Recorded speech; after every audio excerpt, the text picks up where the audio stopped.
It is a great pleasure to welcome to Best Ideas 2023 returning MOI Global instructor Mordechai Yavne, the founder and manager of New York-based Focus Capital Management LLC, a boutique long-only hedge fund launched in 2013. Focus Capital Management is a fund with a fairly unique approach to investing. The unique advantage comes from implementing and capitalizing on the value that concentration brings to an investor's portfolio. Mordechai believes that focusing his time, energy, research, analysis, and resources on the best ideas generates superior long-term returns with a reduced level of risk built into each investment. He aims to invest in 4 to 5 positions at a time and believes the concentration and the deep research behind each of the positions is the driver behind the long-term success. More information is available at focuscapitaladvisors.com. Great to have you here with us today, Mordechai. I'd like to turn it to you now for your presentation. Please go ahead. Thank you, John. It's a pleasure to be back again at MOI Globals. It's this great conference where everybody can give their best idea, and that's something we really believe in. So let me just give you a few words about Focus Capital Management. At Focus Capital Management, we focus and concentrate our time, energy, and resources on a few select opportunities, and I do mean a few select opportunities. We strive to invest in 4 to 5 positions at any one time. So we try to be very concentrated, super concentrated. We believe that this focus and concentration allows us to achieve superior returns. And we believe the focus gives us a number of main benefits. Number one, we believe that our focus allows us to do deep research and analysis on a company in a way that's not really possible if you're spreading yourself too thin in 20, 30, or even 10 names, that you cannot give each company the in-depth research into the company, the industry, and all the details surrounding the investment that it deserves. Number two, we believe that our focus drives higher returns because we only want to pick our best ideas. We don't want to pick mediocre ideas or even good ideas. We only want our very best ideas, which really is a very good fit for the Best Ideas Conference that we're dealing in right now. And finally, we believe that although definitely being focused in only a few positions increases volatility in the short term, we believe that our focus actually reduces risk in a meaningful way by thoroughly vetting and stress testing an investment, so that if you understand the company very well, you can make that decision to begin with well and know what really matters. Okay, so let's get straight into the meat of the presentation. I'm presenting today on Kingsgate. It's an Australian company. It's an interesting situation. It's in the middle of a long, protracted litigation, which process is coming to an end now, with a little gold mine at the end of the litigation. Is basically what Kingsgate is about. I set up the presentation, 7 different sections. First is the elevator pitch, the short story, then maybe give some more detail, the long story about it. Then we'll discuss TAFTA, which is the Thailand-Australian Free Trade Agreement, which is the litigation that's underpinning the litigation that's at issue in Kingsgate. The long negotiation and settlement process that's coming now to an end, valuation, and then we'll discuss possible risks and catalysts going forward. So the short story. The short story is Kingsgate is an Australian company, trades in Australia, and they own their main basic asset is the Chatri gold mine in Thailand.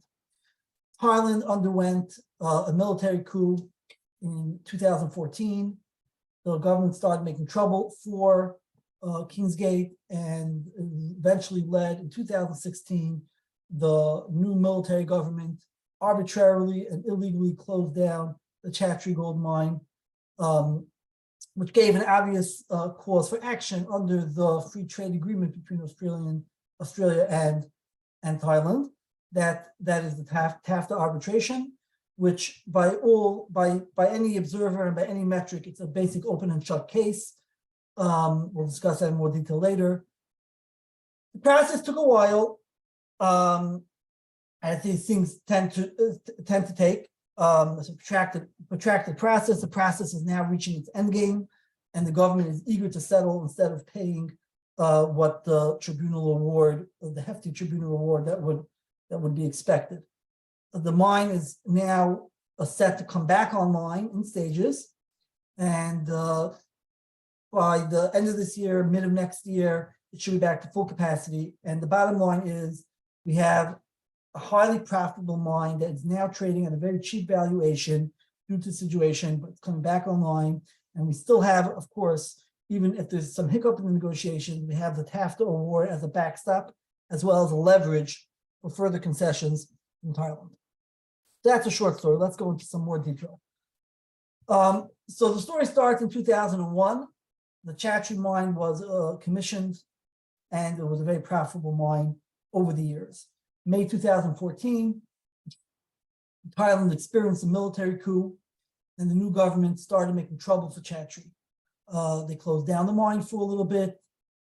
They had allegations of health concerns, arsenic and manganese in the surrounding population. These allegations have been proven false. You might find it interesting to know that, in fact, all of Thailand has elevated levels of arsenic. The ground, the soil in Thailand in general has elevated arsenic levels, which shows up in the population. But at this point, even Thailand admits that there is no evidence whatsoever of health or environmental concerns, and they themselves are calling Chatri a model mine with great relations with the community. The government has in the past few years run a number of surveys, and something like 90% of the population surrounding the mine are all in favor of the mine reopening. They want the jobs, and they're not concerned about these alleged health concerns, which have no evidence behind them. But at the time, Thailand was making trouble. They closed it for a while. They let it reopen. And then in mid-2016, Thailand announced a policy to cancel all gold operations and exploration in the country. And that meant only one mine, because there was only one gold mine in the country, that's Chatri. So basically, they targeted Kingsgate. They insisted on being closed. And in the end, in December of 2016, General Prayut Chan-o-cha, which was the head of the military coup and became head of the new government, he used Section 44 of the new constitution. They rewrote the constitution, and Section 44 basically says that General Prayut can do whatever he wants in the country, whatever he considers for the good of the country, etc. Basically dictatorial powers. And using that section, General Prayut shut down all gold mine production and exploration by the end of 2016. Fortunately for Kingsgate, unfortunately for Thailand, Australia and Thailand have a free trade agreement. And this is pretty basic, standard, open and shut against the free trade agreement. Kingsgate commenced proceedings. They sued Thailand in 2017 under TAFTA. And the process takes a while. Eventually, hearings were scheduled for 2019. They had to be delayed because of issues in Hong Kong. It ended up being delayed till February 2020 in Singapore, which kind of is lucky, really, that they got it done before COVID really hit. If it would have been delayed to March or April, who knows how much longer the delay would have been with COVID as an excuse to continue to push off the hearings. As it is, the hearings were completed in February, over 10 days. And basically from then on, you started seeing a reversal in Thailand's position. Thailand started reversing the position. They returned to the negotiating table with concessions, up to the point now where they're really eager to restart. And they basically saw in the hearings that there was no way for them to avoid a an extremely large award against them, and therefore they completely reversed their position and are pushing to have the mine reopened and to settle. Brings us basically to today. In January 2022, all the licenses and permits were reinstated. The process to refurbish and restart the mine began.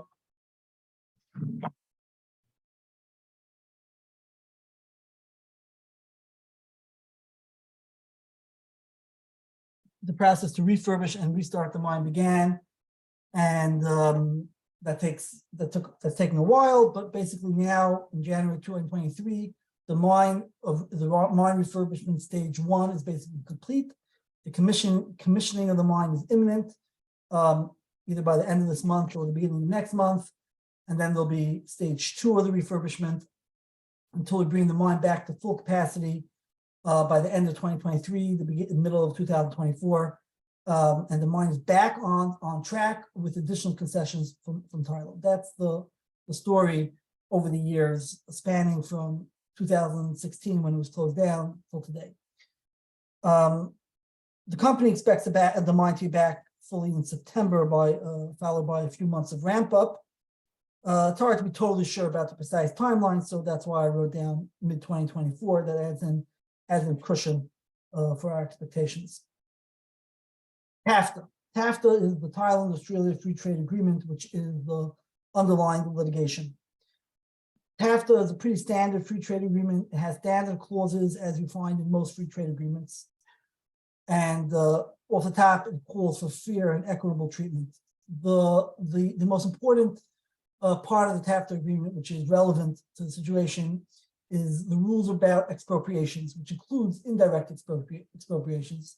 Just a word about terminology. There's direct expropriations and there's indirect expropriations. So direct expropriations means where the government basically takes away the asset, generally through nationalization. They're just taking away the asset. That's a direct expropriation. Indirect expropriations where they pass a law which, with all its limitations, amounts to asset, even if they didn't actually take away the title. So passing law that bans all gold mining is squarely in the indirect expropriation bucket. Not even a question. And the TAFTA calls that expropriations, including indirect expropriations, have to satisfy all 4 of the following conditions. Number 1, they have to be for a public purpose. 2, the expropriation has to be done with due process. 3, it has to be non-discriminatory. And 4, even in those situations, the expropriation has to be accompanied with prompt, adequate, and effective compensation. So in our case, just going through all 4, Thailand did not fulfill any of the conditions. It was not for public purpose. There was no real concern. Now, even Thailand admits that there is no health or environmental issue with the mine. So even Thailand admits now that there is no public purpose. Due process, it is doubtful that the military coup can be considered due process. And certainly Section 44, which is just basic dictatorial powers to the head of state, would not be considered due process by any stretch of the imagination. Non-discriminatory, arguably a policy that encompasses all of gold mining, but in effect only actually affects one company, is arguably discriminatory. And finally, obviously, there was no compensation, so they did not fulfill their obligation to provide prompt, adequate, and effective compensation, which is basically to pay the investor for what's being taken away from them. So this is an open and shut case. There is no disagreement from any observer anywhere that it is obvious that Thailand is going to lose the case and Kingsgate is going to win the case. There's no disagreement about the topic. The case is confidential, and the briefs back and forth are not available to be read. But media in Thailand has reported that the lawsuit's for $750 million plus interest. That's US dollars, $750 million US dollars plus interest. And really, Kingsgate can just walk away with the award. For a little more than a year, the tribunal announced that the decision is ready. and it's being held by joint request between Thailand and Kingsgate. They asked the tribunal to hold the reward, not to hand it down, pending negotiations. Really, Kingsgate can decide at any time to walk away and just take the money. But because the price of gold has risen so much over the years, the mine is worth more alive rather than dead. And it's worth more for all parties. It's worth more for Kingsgate to, instead of taking the money, to take the mine, which is more valuable than it was back then. And it's worth it to Thailand, who wants to avoid paying out of pocket. Obviously, Thailand prefers to settle the case by any means, rather than having to pay a very hefty sum to Kingsgate. That brings us to negotiations and the settlement process. It was a protracted process. It took extra long, probably due to COVID.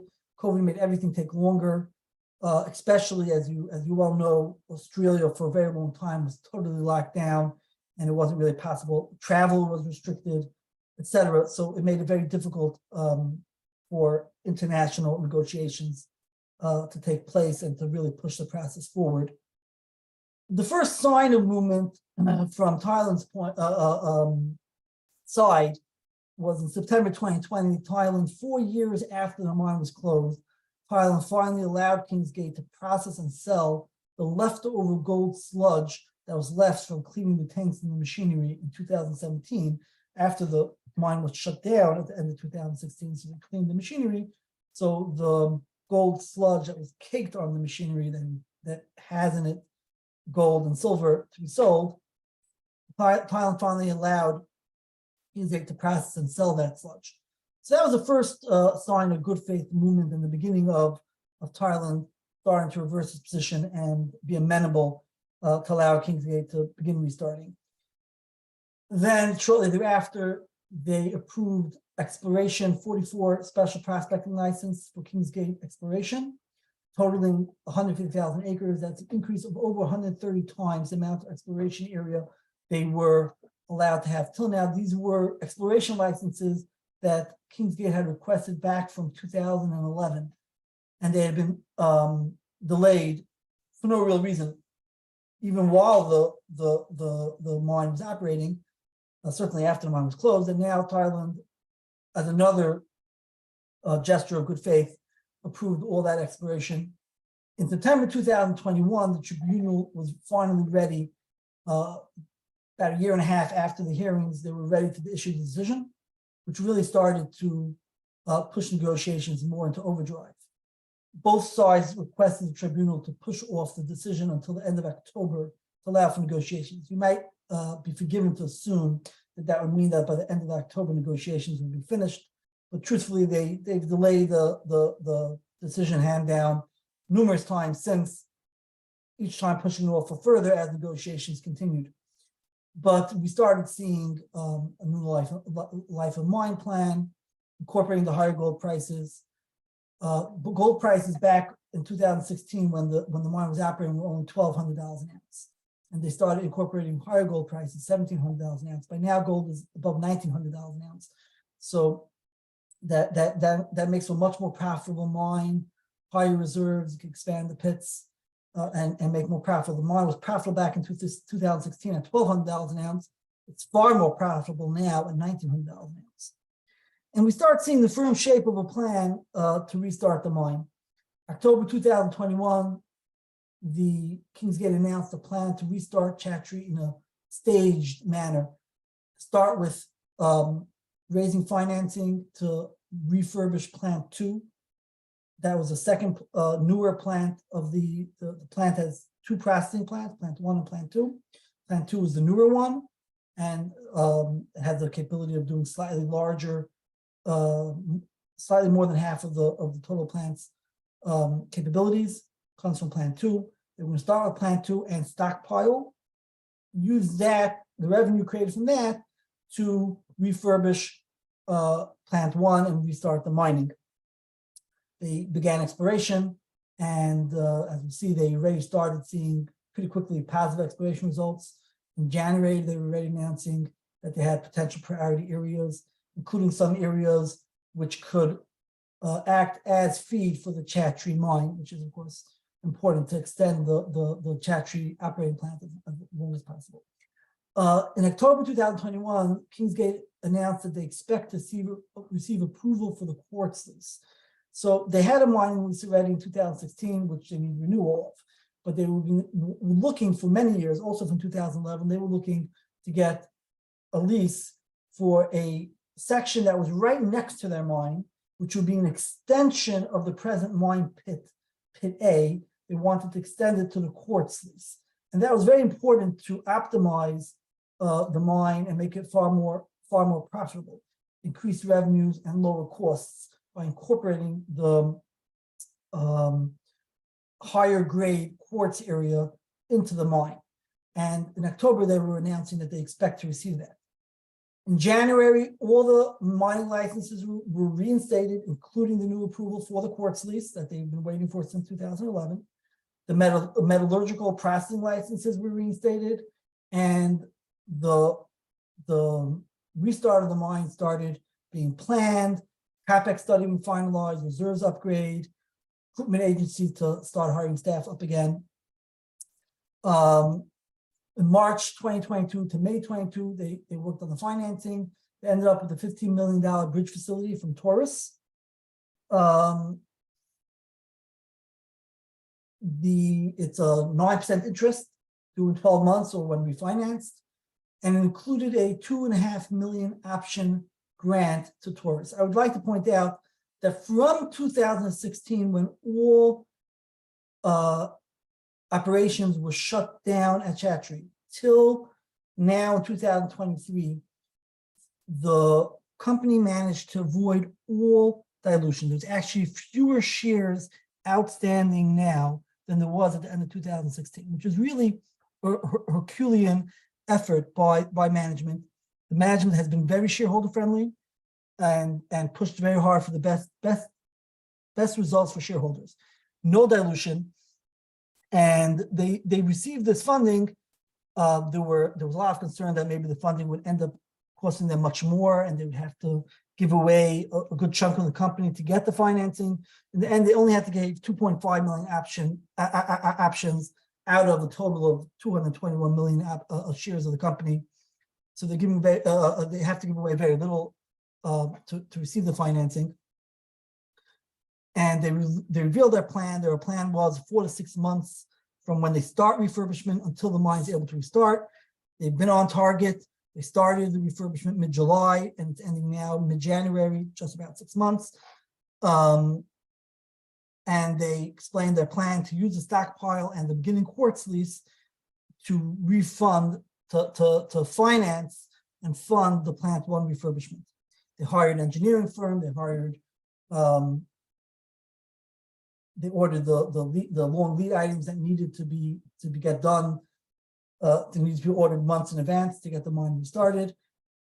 One important thing here that's bolded here is they hired PMR, which is a local Thai company, Precious Metal Refining, as a refiner.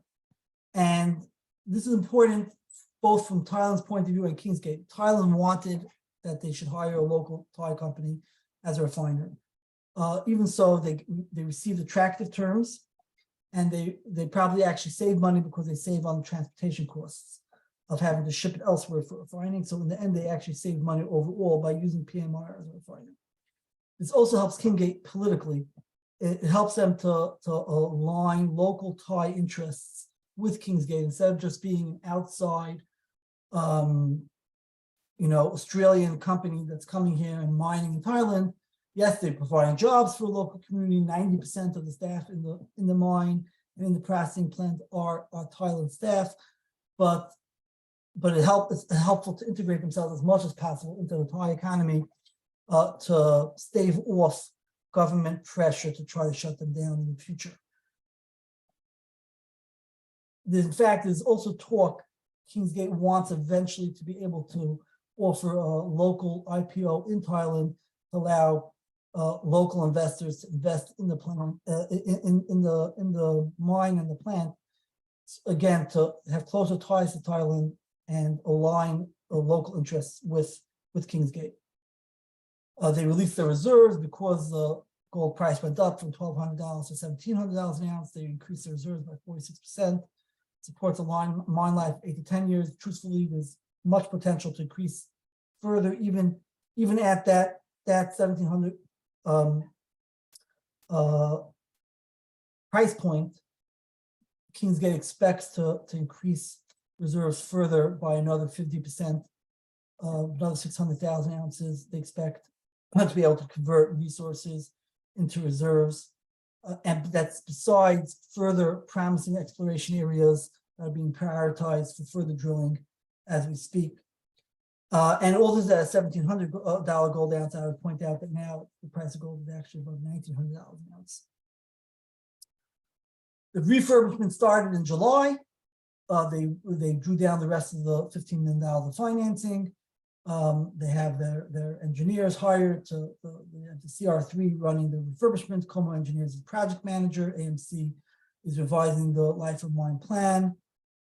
In September and October 2022, just a few months ago, there were high-level meetings in Sydney, including the Deputy Prime Minister, to discuss final steps, further concessions, and development funding.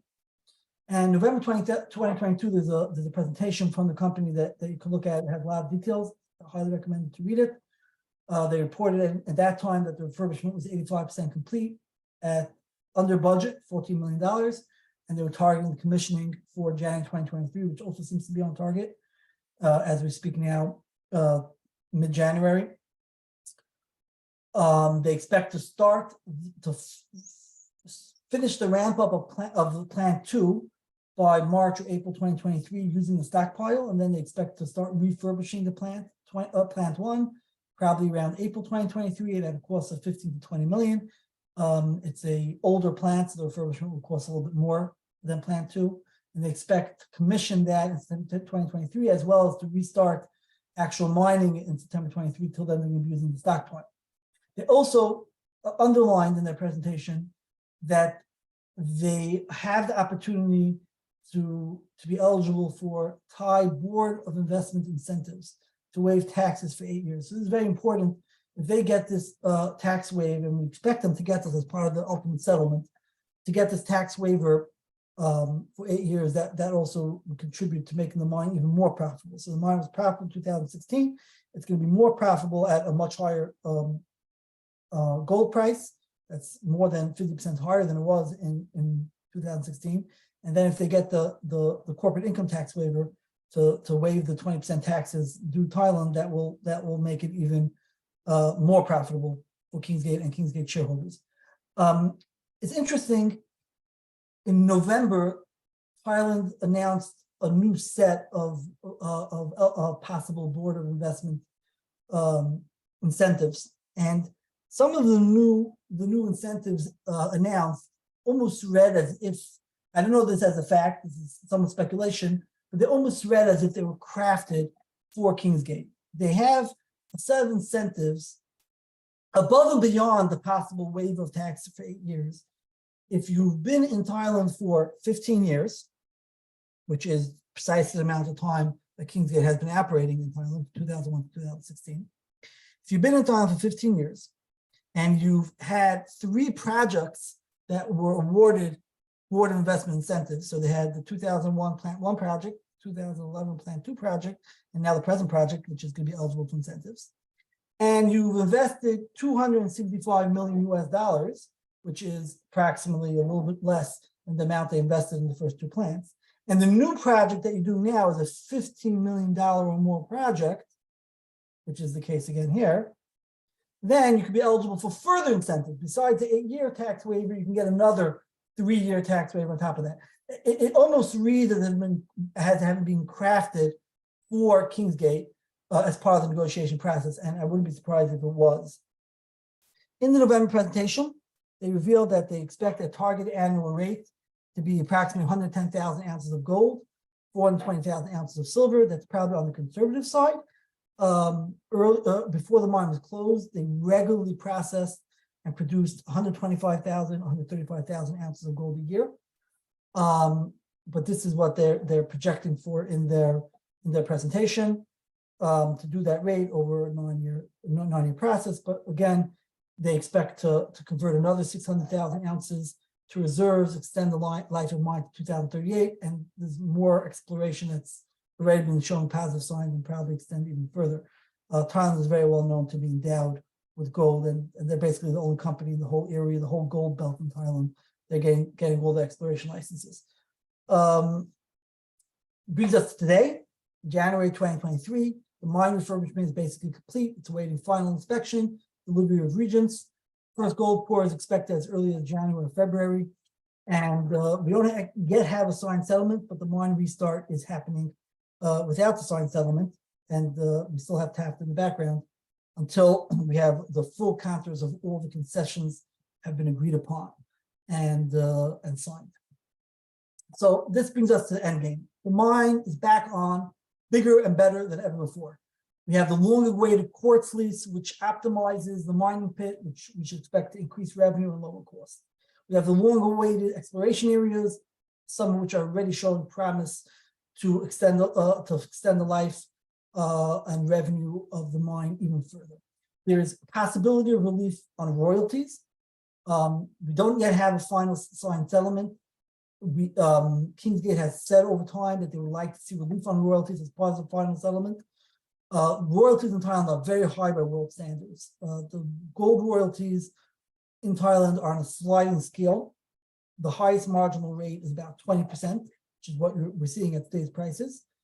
The total blended rate is about 10%. World average for gold royalties is somewhere between 0 and 3%. So Thailand is quite the outlier, and there's definitely room to hope for relief on royalties. And there's also a strong possibility of relief on taxes from Board of Investment incentives. There's a possibility of receiving financing from Thailand institutions on extra attractive terms that they can refinance their present bridge facility with. And throughout this, the TAFTA award remains in the background as leverage to get them the best deal possible, because they always have that to fall back on and say, no deal, we'll take the 750 million plus interest. Just a word about Thai politics. This, in Thailand, this Kingsgate is a real political issue. The opposition in the government has been blaming the government, pretty rightfully so, for having closed down the mine and causing the whole issue, and now they're going to have to pay out, or they're going to end up giving a sweetheart deal. So the government is actually very sensitive to try not to be making, not to pay money out of pocket. So we wouldn't expect the settlement to include any cash payment to Kingsgate. And the government, as much as possible, wants to be able to spin any deal that's made as being totally within law and totally within, they don't want to be seen as giving away the farm. With that in consideration, I'm not so sure that we'll see a relief on royalties. That would be seen as a sweetheart deal. Maybe they could change the law, but it's not so simple. Relief on taxes, however, is something I would expect to see, because they already have a long-standing incentive program. And the Board of Incentives with Thailand gives out relief on taxes to various investments and foreign companies, and it would be very easy for them to just say, yeah, we're following the rules. They fit under this category, and we're going to give them relief.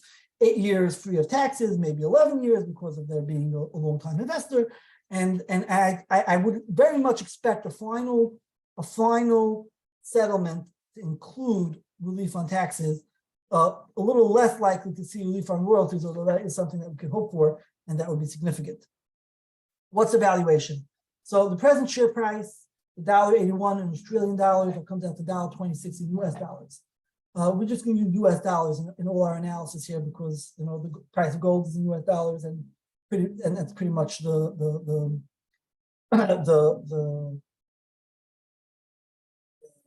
according to there isn't much on the income statement that's based on the Australian dollar. They have 221 million or so shares outstanding, fewer than before the closure, no dilution, plus the 2.5 million options outstanding to tourists for the funding. That gives us a fully diluted market cap of just above 280 million, net debt of 68 million, enterprise value of 350 million US dollars. What do we get for this? So we get an annual output, let's say, of 115,000 ounces of gold. I think they could probably do better, but let's use that number. 115,000 ounces of gold, 420,000 ounces of silver. At the present prices of about $1,900 an ounce gold, 25,000 an ounce silver, that comes out to about $230 million of revenue. Cash costs for running the mine and the plant are about 110 million cash costs. This is a conservative estimate. That's assuming a $950 cash cost per ounce.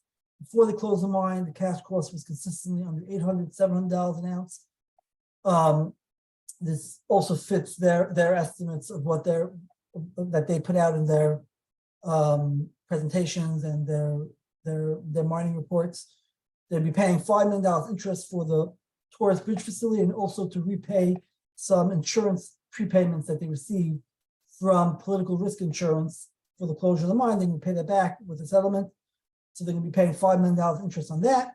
We're going to assume $30 million depletion. It's important to note that depletion in the mine, you cannot use the depletion that's included on the income statement. The depletion on the income statement is based on historical costs. You have to be using what you're paying for the company.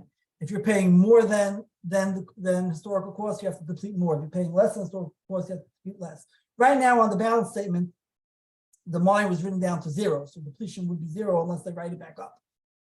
But based on the present market cap, we do have to include $30 million of depletion, conservatively depleted over 10 years, although I do expect the mine to last much longer than that as they develop more of the gold assets that they own and have exploration rights for.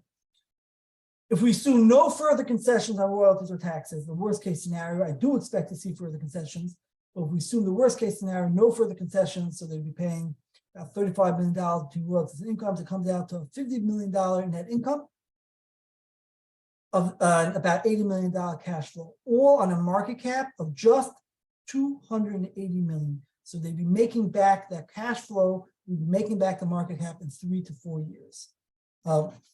With years more of mining to go. Bottom line, so I'm going to repeat that sentence again. We have a $50 million net income, about $80 million cash flow on a market cap of just $280 million. That is a very good valuation. And just to speak out, this is using conservative operating metrics. The nameplate capacity that they're calling for in their November presentation is 5.5 million tons a year. Historically, they've achieved 6.2 million tons annually. Now that's only 12% difference, but in the net income, you'd expect that to show up as about a 24-25% difference. So that's real upside if they just perform as well as they have historically performed. There's possible upside for concessions on royalties and taxes. The quartz ore that they're now accessing should be higher grade, increased revenue, reduced costs, more accessible. Exploration is likely to extend the life mine for many more years past 2038. And we're not really taking a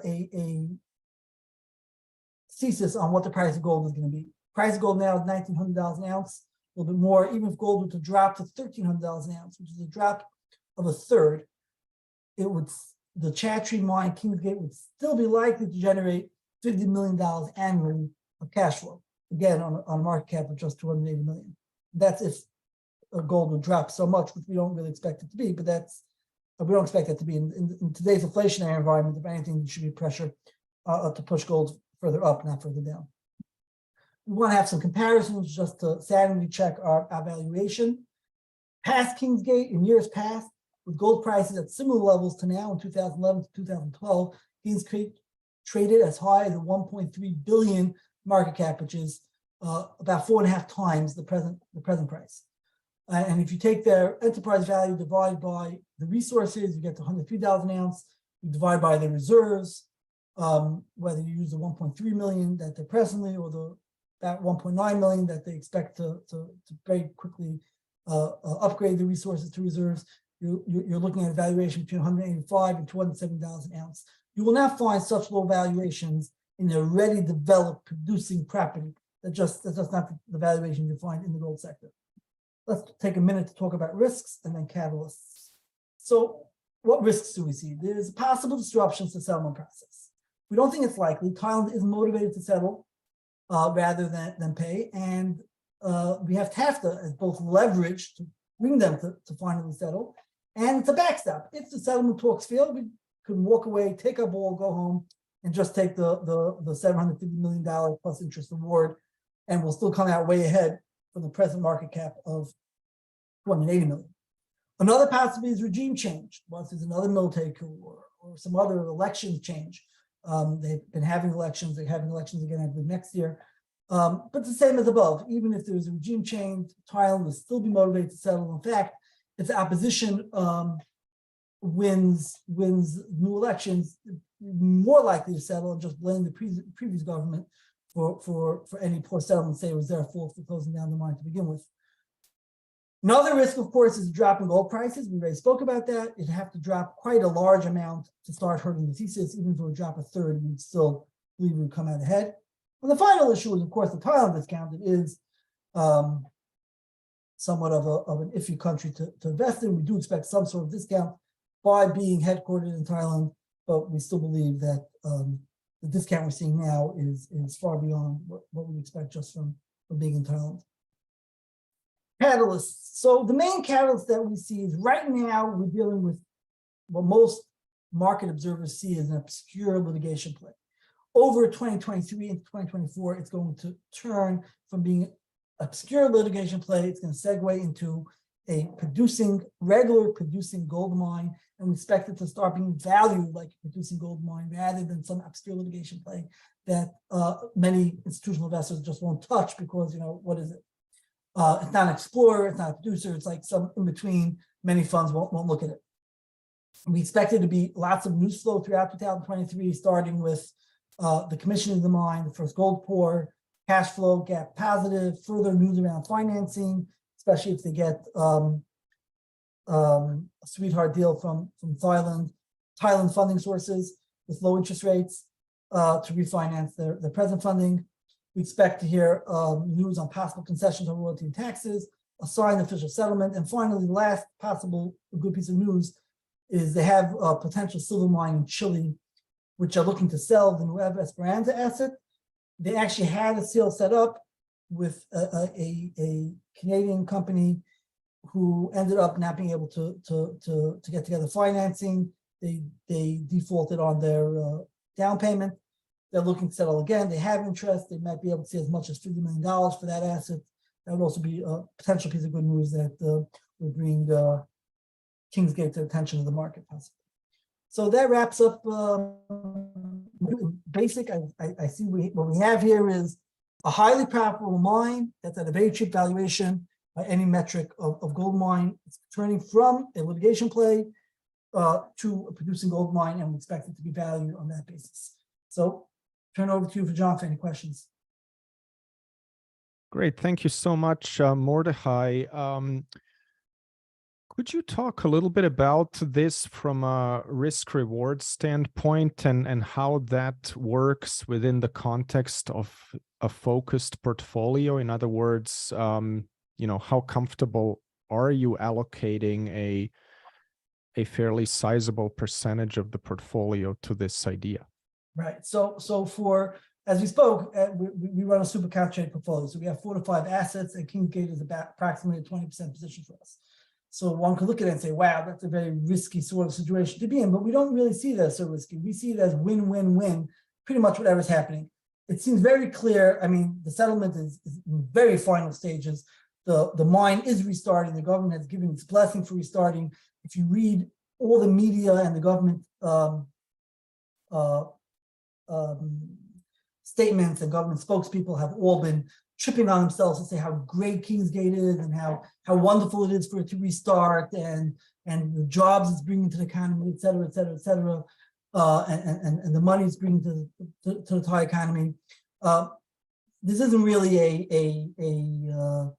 a bet about whether it's going to restart. It is going to restart, but we have a win-win situation. If in the end there's some snag and it doesn't restart, we have the TAFTA award to fall back on. So, and that award is itself valuing the company at about double to triple of the present market cap. And the reason why that the management doesn't want to take the award is because the value of the mine is worth even more than the $750 million plus interest that the TAFTA award would give them. So the reward here is great, and it's really hard to see a situation where there'd be a problem. If there'd be a problem in the settlement, we just go back to the TAFTA award. So it's kind of a win-win. I like a situation where if we win the case, we win. If we lose the case, we win. Pretty much, if we end up settling, we win. If we don't end up settling, we win. There's really no way for this not to end up with a higher valuation than the present value of $280 million market cap. So yeah, I think that the risk reward is great, and even in a highly concentrated portfolio, I'm comfortable with it. I don't like. I wouldn't bet in the portfolio on a double or nothing situation or a triple or nothing situation, even when it was 75% to triple, 25% to nothing. Obviously, it's not appropriate for a fund that only has 4 or 5 positions. In this case, we just don't see the risk here as significant at all.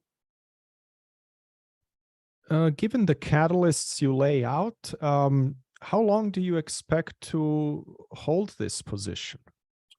Well, it depends really on the market. You know, we expect over 2023, the beginning of 2024, certainly by late 2024, the mine will have been finished.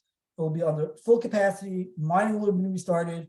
We'll get a very clear view of the profitability of the mine at that stage. There'll be a gold mine. I expect by that time that the price will have at least doubled, if not tripled, from the present prices. And then it's a question of you know, I don't want to actually be in a bet on betting that gold prices are going to rise further, or are they valuing the gold mine exactly right, or should it be worth 10% more? At that point, we'll be out. You know, we get a double, we get a triple. We're not planning to stay past that and be invested on the macro position on gold. We don't have a macro opinion about gold. But we expect that as the mine reopens, this will start being valued as a gold mine, which is what it is. Well, that sounds good. Just to reiterate, so you don't see a real downside scenario here, at least not anything major. Maybe. I mean, it's questionable. If for some reason the settlements fell apart and they have to fall back on TAFTA, that wouldn't be good news for the stock. First of all, that would limit their upside. They'd be limited to the TAFTA award, which I believe the mine is worth much more than the TAFTA award, as management itself believes. But besides that, then they would have to go through the process. They'd get the TAFTA award, then they have to get the assets from Thailand. Thailand would probably put up a fight in terms of getting the assets. But this has happened before. Thailand has had legal awards against it from international arbitration, and you get the money. You know, just it takes a protracted process. It probably hurt the stock price in the short term, but in the end, we get the money, and I think we do find that scenario as well. Yeah. And could you maybe just elaborate on how the cash flow that will be generated going forward, how is that going to be deployed? Are you confident that it'll be put to good use? They've been very shareholder friendly in the past. They usually had a pretty large dividend back when they were operating gold mine. I would expect them to pay off their debt, and then at that point, it's a gold producer. Sometimes gold producers look to get more assets. I don't know if they just return it all to shareholders through dividends, or whether they try to build out more. They have done pretty well in choosing their assets historically. Ross Smith Kirk, who is the chairman, is getting older. He's I think in his 70s by now. I don't think he's looking to build his fiefdom so much anymore. I'd expect money to be returned to shareholders either through dividends or maybe even share buybacks, which he's done in the past. Okay, great. Well, I will leave it there. Would just encourage MOI Global members to feel free to reach out with any further thoughts or questions. Mordechai, thank you so much for taking the time to join us and articulate this investment thesis to the MOI Global community. Thank you, John. It was my pleasure. My email is on the front page of the front slide. So if anybody wants to reach out to me, I'd be happy to talk further and hash out any questions you have. Thank you very much. Have a nice day. Thank you so much. Goodbye for now.